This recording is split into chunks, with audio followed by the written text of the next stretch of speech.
अब थोड़ा average current और आरएमएस करंट पे भी थोड़ा फोकस करते हैं। तो पहले एवरेज करंट की बात करते हैं। तो हमने जो एवरेज करंट फाइंड किया ओवर हाफ साइकिल, पूरी साइकिल पे तो जीरो आई थी, ओवर हाफ साइकिल जो हमने एवरेज करंट फाइंड की थी स्पेसिफिकली अगर बात करें तो जीरो से लेकर t/2 इस हाफ साइकिल में निकाली थी, और वो कितनी आई थी 2I0/पाई। तो अब कुछ चीज़ें आप जरा ढंग से देख के बताओ। मान लिया इस तरह से करंट वेरी कर रही है, करंट का वेरिएशन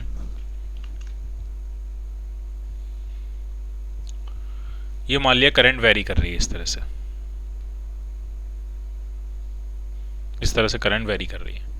ये आई का ग्राफ है, आई इज इक्वल टू कितना है I0 sign omega T.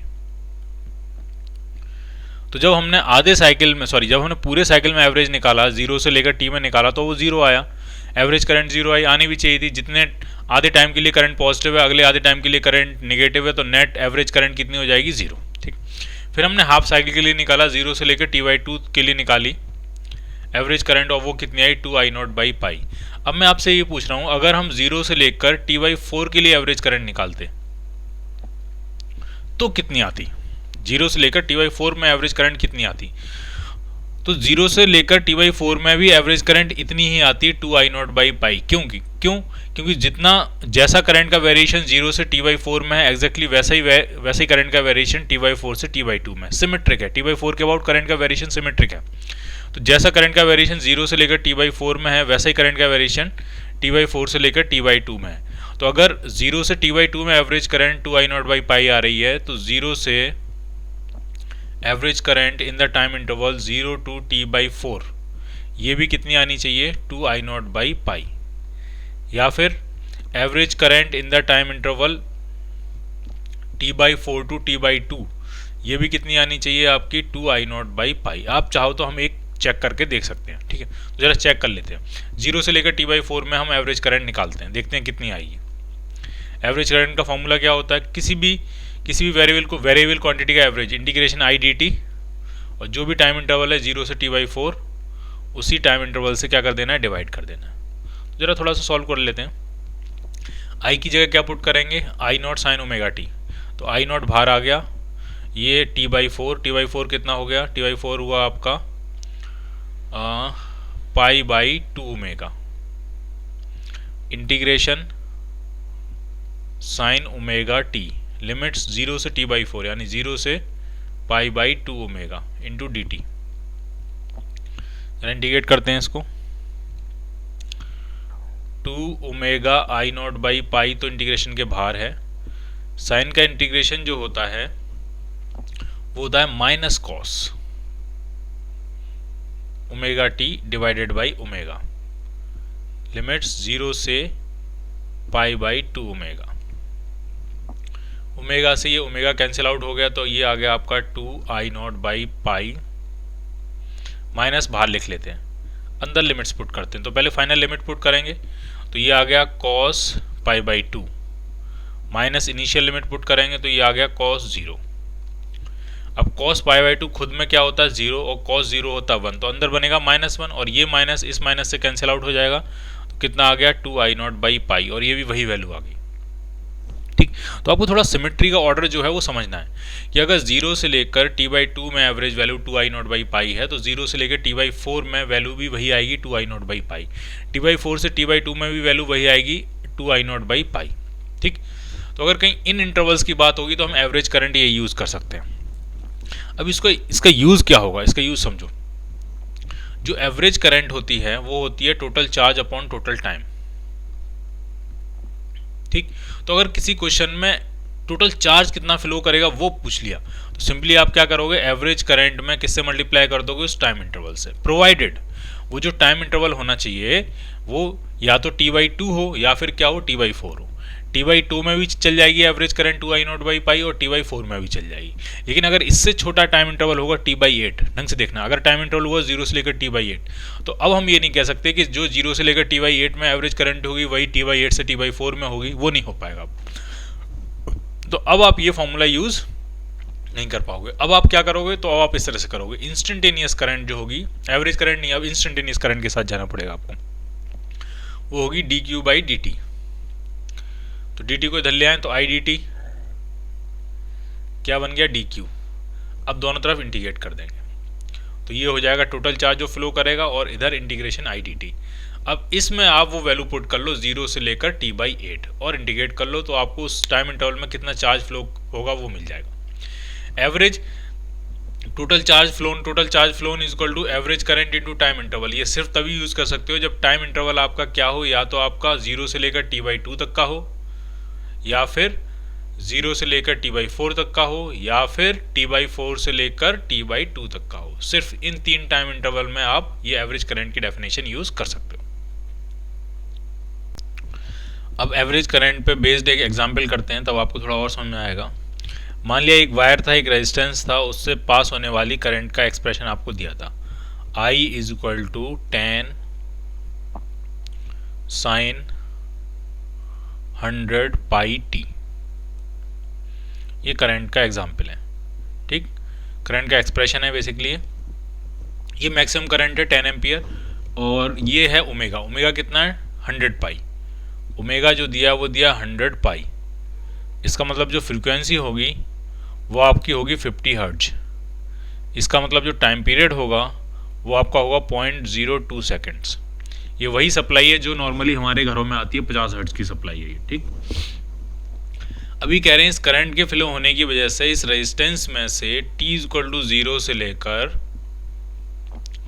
t is equal to 1.01 seconds में कितना चार्ज फ्लो कर जाएगा वो चार्ज आपसे पूछा गया है, ठीक। तो कुछ चीज़ें आपको ज़रा ढंग से समझनी है इसमें कि अगर मान लिया एसी करंट फ्लो हो रही है, तो अगर आप एक कंप्लीट साइकिल देखें तो एक कंप्लीट साइकिल में नेट चार्ज 0 फ्लो करता है। जितना चार्ज एक डायरेक्शन में फ्लो करता है आधी साइकिल में उतना ही चार्ज दूसरी आधी साइकिल में अपोजिट डायरेक्शन में फ्लो कर जाता है, नेट चार्ज 0 होता है। ये करंट का ग्राफ है, करंट वर्सेस टाइम। तो अगर अल्टरनेटिंग करंट फ्लो हो रही है तो एक कंप्लीट साइकिल में नेट चार्ज कितना होता है 0, ठीक। फिर अगला कंप्लीट साइकिल देखेंगे तो उसमें भी नेट चार्ज कितना हो जाएगा 0। तो जो हम ये सबसे पहले हम ये ढूंढेंगे कि जो आपको टाइम इंटरवल दिया है उसमें कितने कंप्लीट साइकिल आ रहे हैं, क्योंकि अगर टाइम इंटरवल में मान लिया 15 कंप्लीट साइकिल आ गए और एक इनकम्प्लीट साइकिल है तो 15 कंप्लीट साइकिल में नेट चार्ज कितना फ्लो करेगा 0। तो सबसे पहले जो कंप्लीट साइकिल है वो हम वहाँ से रिमूव कर देंगे, क्योंकि उनकी वजह से, उन कंप्लीट साइकिल्स की वजह से जो चार्ज फ्लो होगा उसके टर्म में, उसकी वैल्यू में कोई एडिशन नहीं होगा, क्योंकि नेट चार्ज फ्लो कितना हो जाएगा 0। तो आराम समझना है आपको। हम क्या करते हैं, टाइम इंटरवल निकालते हैं। टाइम इंटरवल कितना है तो आपका 1.01 सेकेंड का टाइम इंटरवल है। उस टाइम इंटरवल को कैपिटल T टाइम पीरियड से डिवाइड करते हैं। टाइम पीरियड कितना है 0.02, तो ये आपका आ गया 101/2, यानी ये आ गया 50.5 या 50.5 ऐसे लिख लेते हैं। इसका मतलब 50 साइकिल्स तो पूरी जाएंगी और एक साइकिल आधी जाएगी। तो जो टाइम इंटरवल आपको डेल्टा टी दिया है उसको आप चाहो तो ऐसा लिख सकते हो, 50 तो कंप्लीट साइकिल हुई है आपकी और एक साइकिल आपकी आधा हुई है, क्योंकि मैंने टाइम इंटरवल में टाइम पीरियड से क्या किया, डिवाइड किया।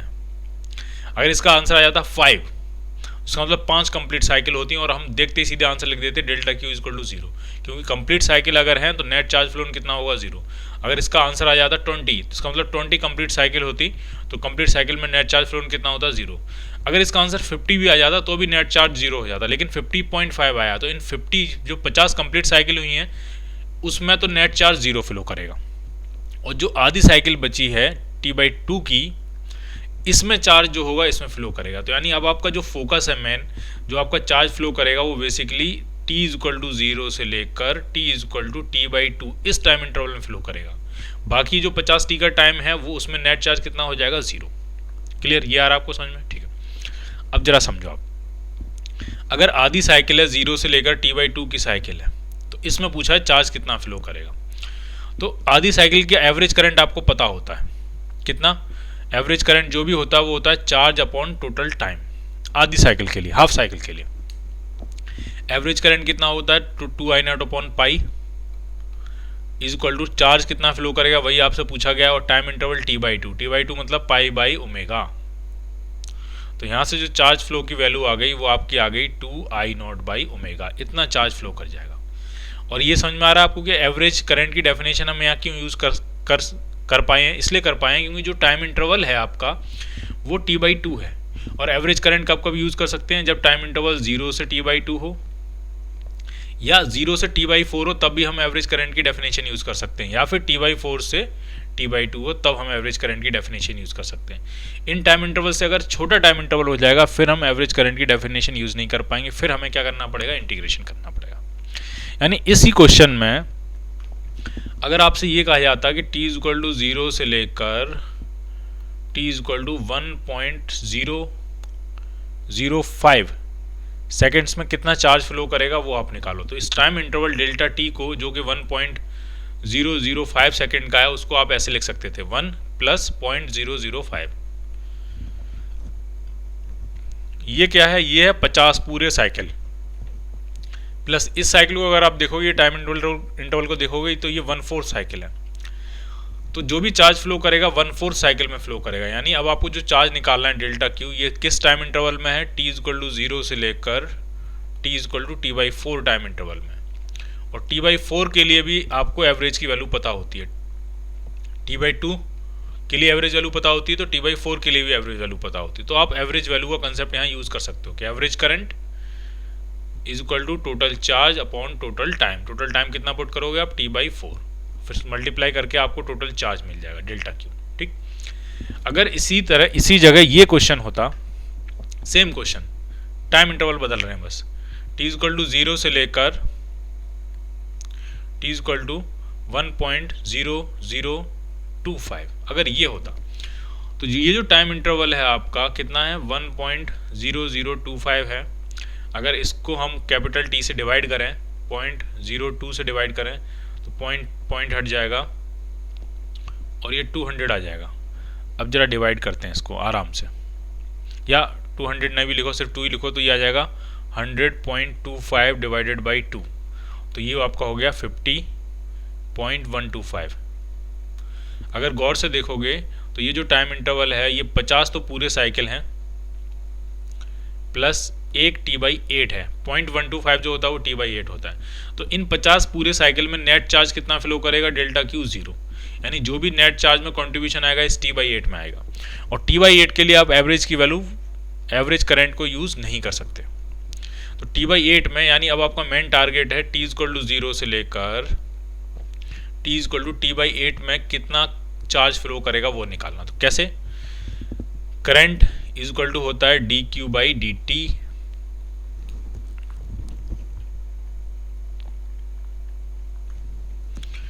तो dq जो आ जाएगा वो आ जाएगा I × dt। इस तरफ भी इंटीग्रेशन, इस तरफ भी इंटीग्रेशन, टाइम 0 से t/8, और यहाँ पे चार्ज डेल्टा क्यू जो फ्लो करेगा। तो बस अब आप करंट को इंटीग्रेट कर देना, I0 sin ωt सारी वैल्यू पुट करके, sin ωt इंटू dt और लिमिट 0 से t/8 सारी वैल्यू पुट कर देनी है। तब आपको उस टाइम इंटरवल में जितना चार्ज फ्लो होगा वो आपको मिल जाएगा। क्लियर। तो ये हुआ एवरेज करंट का यूज टोटल चार्ज कैलकुलेट करने में। अब जरा आरएमएस करंट पे थोड़ा और फोकस करते हैं।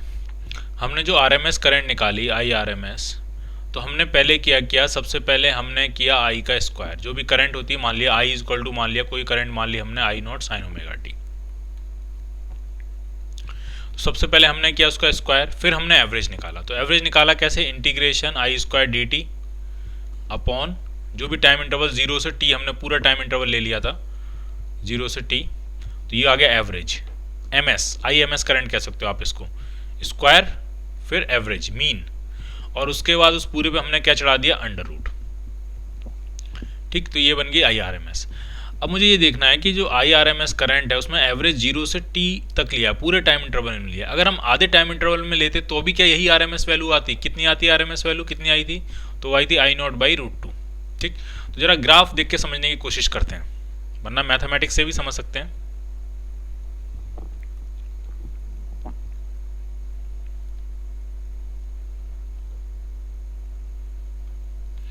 मान लिया ये I का ग्राफ है, करंट का ग्राफ है ये। ठीक, अब अगर हमें स्क्वायर का ग्राफ बनाना है, क्योंकि हमें करंट का एवरेज नहीं चाहिए, हमें करंट के स्क्वायर का एवरेज चाहिए, तो जो वैल्यू I0 है वो I0 स्क्वायर में कन्वर्ट हो जाएगी। ठीक, स्क्वायर का जो ग्राफ बनेगा वो इस तरह से बनेगा, ये स्क्वायर, और जो निगेटिव वैल्यू है उसका स्क्वायर करोगे तो उसका भी पॉजिटिव ही आएगा। थोड़ा अच्छा सा ग्राफ नहीं बन पा रहा है, ये स्क्वायर का ग्राफ आने वाला है, ये आई स्क्वायर का ग्राफ है। और हमने जो एवरेज निकाला आई स्क्वायर का, जो एवरेज निकाला आई स्क्वायर स्क्वायर करने के बाद जब उसका मीन निकाला तो हमने निकाला 0 से लेकर टी टाइम इंटरवल में। अब मैं आपसे ये कहता हूँ, जब ग्राफ देख के ऐसा पता लग रहा है कि जैसा ग्राफ t/2 में बना है 0 से 2 में, एग्जैक्टली वैसा ही ग्राफ t/2 से t में बना है, तो अगर आप एवरेज 0 से t/2 लेते तब भी आंसर यही आना था।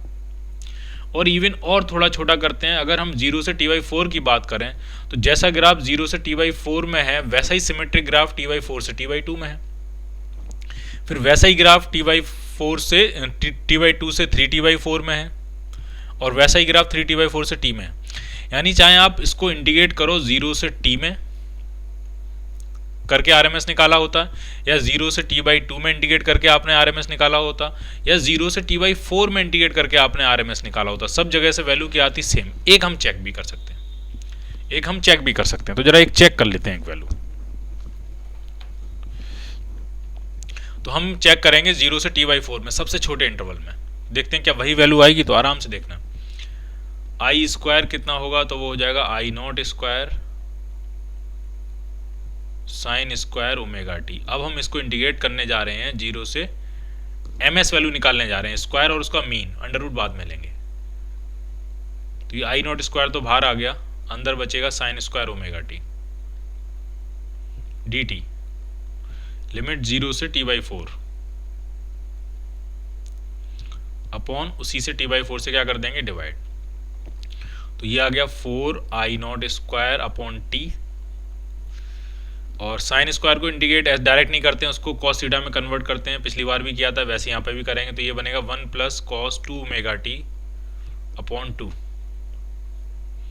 इंटू डी टी, लिमिट्स 0 से t/4। t/4 by the way होगा कितना, t/4 होगा π/2 ओमेगा, t होता है 2π ओमेगा, t/2 होता है π ओमेगा, t/4 हो जाएगा π/2 ओमेगा। अब जरा इंटीग्रेट करते हैं, 4 I naught square upon T, T की वैल्यू यहाँ पुट कर देते हैं, टी कितना होता है 2π ओमेगा, ओमेगा ऊपर आ गया, इस 2 को भी बाहर लिख लेते हैं, ये 2 भी बाहर आ गया, अंदर जो बचा वो 1 माइनस कॉस 2 ओमेगा टी बचा, 1 का इंटीग्रेशन टी और कॉस का इंटीग्रेशन होता है सिंपल साइन, तो साइन 2 ओमेगा टी, और इस 2 ओमेगा से जो मल्टीप्लायर होता है उससे डिवाइड भी कर लेते हैं, और लिमिट्स 0 से π/2 ओमेगा। अब जरा लिमिट्स पुट करते हैं, इससे उससे पहले ही कैंसिल आउट कर लेते हैं, 4 कैंसिल आउट हो गया, तो ये आपका आ गया I naught square omega upon pi. ठीक, लिमिट्स पुट करते हैं। तो सबसे पहले फाइनल लिमिट पुट करेंगे, तो टी की जगह क्या पुट करोगे π/2 ओमेगा माइनस, अब इसमें पुट करोगे टी की जगह π/2 ओमेगा, तो 2 ओमेगा से 2 ओमेगा कैंसिल आउट हो जाएगा। खुद से करके देखना है आपको, ये वैल्यू पुट करके ही देखना है तभी आपको समझ में आएगा। तो 2 ओमेगा से 2 ओमेगा कैंसिल आउट हो गया, बच गया पाई, और साइन पाई होता है 0। Final limits minus initial limit, तो जब टी की वैल्यू 0 ही पुट करोगे तो इसमें भी 0 और इसमें भी 0, तो सब कुछ 0 हो जाएगा। तो इनिशियल लिमिट 0, पाई से ये पाई कैंसिल आउट हो गया, ओमेगा से ओमेगा कैंसिल आउट हो गया। अरे ये तो वही आंसर आ गया, और वही आना भी चाहिए था, आई नॉट स्क्वायर बाई 2, यह आई एम एस। और अगर आई आर एम एस चाहिए होगा तो अब इसका क्या लेंगे हम, रूट, इसका भी क्या लेंगे रूट, तो कितना आ गया वही वैल्यू आई नॉट बाई √2। तो कहने का टोटल कुल मकसद इतना था कि आरएमएस करंट चाहे आप 0 से t में इंटीग्रेट करके निकालो एवरेज, फिर आरएमएस चाहे 0 से t/2 में इंटीग्रेट करके निकालो, चाहे 0 से t/4 में इंटीग्रेट करके निकालो, आरएमएस की वैल्यू वही आएगी। क्लियर। अब इसका यूज क्या है, यूज समझो आप। देखो, मान लिया किसी क्वेश्चन में इस तरह से गिवन है इंफॉर्मेशन की एक रेजिस्टेंस है R और उसमें कुछ करंट फ्लो हो रही है I = I not sign omega T, और इसमें आपसे पूछा गया कि हीट बतानी है आपको, ठीक, हीट बतानी है। और जो टाइम इंटरवल दिया है, ढंग से समझना, टाइम इंटरवल 0 से लेकर टाइम इंटरवल दिया है आपका t/4 ही दे दिया, मान लिया 0 से t/4, t कितना होगा 2π ओमेगा। इस टाइम इंटरवल में आपसे पूछा हीट कितनी प्रोड्यूस होगी, तो आराम समझना, जब करेंट टाइम का फंक्शन है तो इसमें जो पावर डेसिपेशन होगा वो भी टाइम का फंक्शन होगा। क्या फॉर्मूला चलेगा, आई स्क्वायर इंटू आर। अब आई जब टाइम का फंक्शन है तो पावर डेसिपेशन भी टाइम का फंक्शन होगा। तो अगर आपको हीट निकालनी है तो डी टी टाइम में कितनी हीट प्रोड्यूस होगी, तो डी टी टाइम में जो हीट प्रोड्यूस होगी वो हो जाएगी P T into D T. Small time interval इसलिए लिया है क्योंकि ये टाइम का फंक्शन है।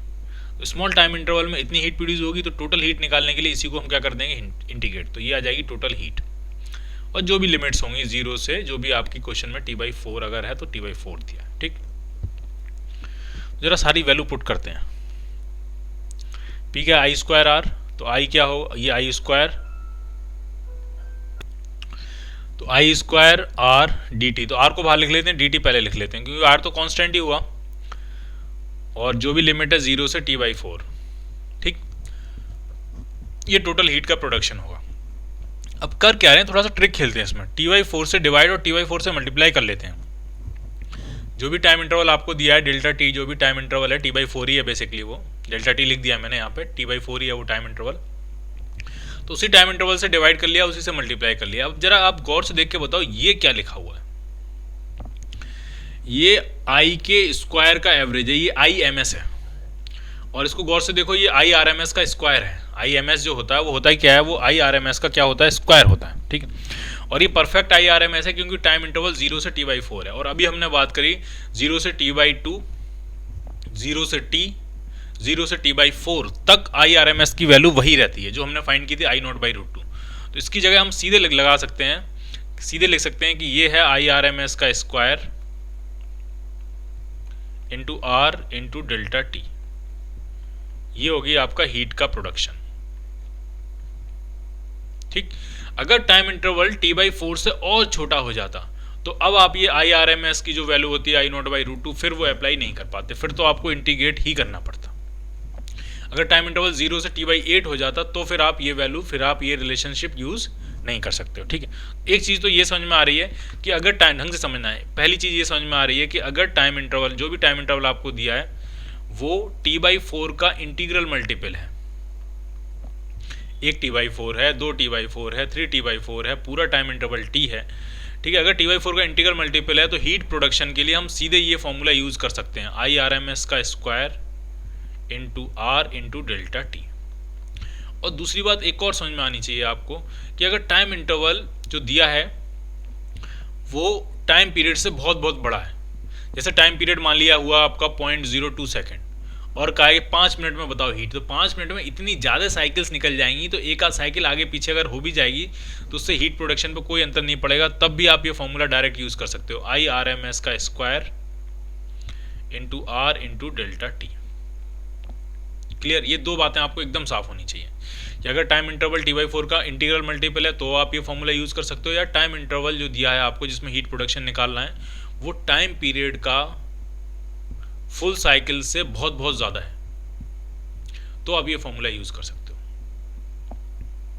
क्लियर, ये बात क्लियर है। ठीक, तो एक दो एग्जाम्पल करते हैं तब थोड़ी बात क्लियर होगी और ज़्यादा। और अगर इन दोनों में से कुछ भी नहीं है, ना टाइम इंटरवल बहुत ज़्यादा है, ना T/4 का इंटीग्रल मल्टीपल है, फिर तो आपके पास एक ही तरीका बचा, क्या, इंटीग्रेशन आई square R D T. Integrate करो, जो भी टाइम इंटरवल है उस टाइम इंटरवल में क्या करो, इंटीग्रेट करो और आंसर निकालो, फिर इंटीग्रेशन बचा। ठीक, नीट में चांसेस ये हैं कि ये दोनों तरीके से ही सवाल हो जाएगा आपका, लेकिन इंजीनियरिंग में ऐसा हो सकता है कि आपको इस फॉर्मूले का यूज करना पड़े। क्लियर, अब एक दो एग्जाम्पल करते हैं तब थोड़ा और क्लियर होगा। जैसे कि मान लिया क्वेश्चन इस तरह से दिया हुआ था, एक रेजिस्टेंस था आर, कुछ भी वैल्यू मान लेते हैं, मान लिया 20 ओम, और उसमें एक करंट फ्लो कर रही थी I, I is equal to 10 sine 100 pi T, current flow कर रही थी। और इस करंट फ्लो की वजह से मान लिया आपसे पूछा गया था कि t इज इक्वल टू 0 से लेकर t इज इक्वल टू 1.01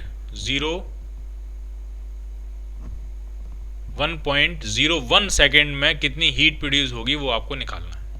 ठीक, तो ये जो टाइम इंटरवल दिया है, अगर हम देखें हमारा टाइम पीरियड कितना है, तो टाइम पीरियड जो है वो है आपका 0.02 सेकेंड। कर लोगे यहाँ से फ्रीक्वेंसी निकालो, ये ओमेगा है, ओमेगा देखते ही फ्रीक्वेंसी समझ में आएगी 50 हर्ट्ज, और फ्रीक्वेंसी अगर 50 हर्ट्ज है तो टाइम पीरियड 0.02 सेकेंड हो जाएगा। ठीक, और आपको जो टाइम इंटरवल दिया है वो आपको दिया है 1.01 सेकेंड। तो अगर आप देखोगे तो ये जो टाइम इंटरवल है ये कितने टाइम्स है, तो टी से जब आपने डिवाइड करोगे इसको 1.01 को 0.02 से, तो ये 50.5 आ जाएगा। तो ये काफ़ी ज़्यादा है। ठीक है, ये क्या है, काफ़ी ज़्यादा है। ठीक है, तो आप कर सकते हो कि direct I square I R M S का स्क्वायर इंटू आर टी वाला फॉर्मूला लगा के, आर डेल्टा टी वाला फॉर्मूला लगा के हीट निकाल सकते हो। ठीक है, और ज़्यादा अगर ढंग से फोकस करके देखोगे तो ये जो टाइम है, जो टाइम इंटरवल डेल्टा टी दिया है, उसमें 50 तो पूरे साइकिल आ रहे हैं और एक साइकिल आधा आ रहा है।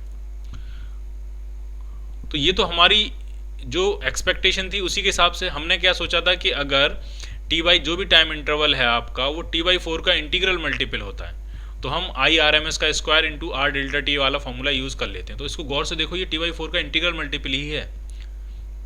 ये तो पूरे ही टाइम इंटरवल होगा, इसलिए तो t/4 का इंटीग्रल मल्टीपल होगा ही होगा, और ये भी t/4 का क्या है, इंटीग्रल मल्टीपल ही है। ठीक है, तो इसमें आप क्या यूज़ कर सकते हो, आई आर एम एस का square into radius sorry into resistance R into time interval delta T से मल्टीप्लाई कर दो, यही आ जाएगी आपकी हीट प्रोडक्शन। ठीक, क्लियर है ये?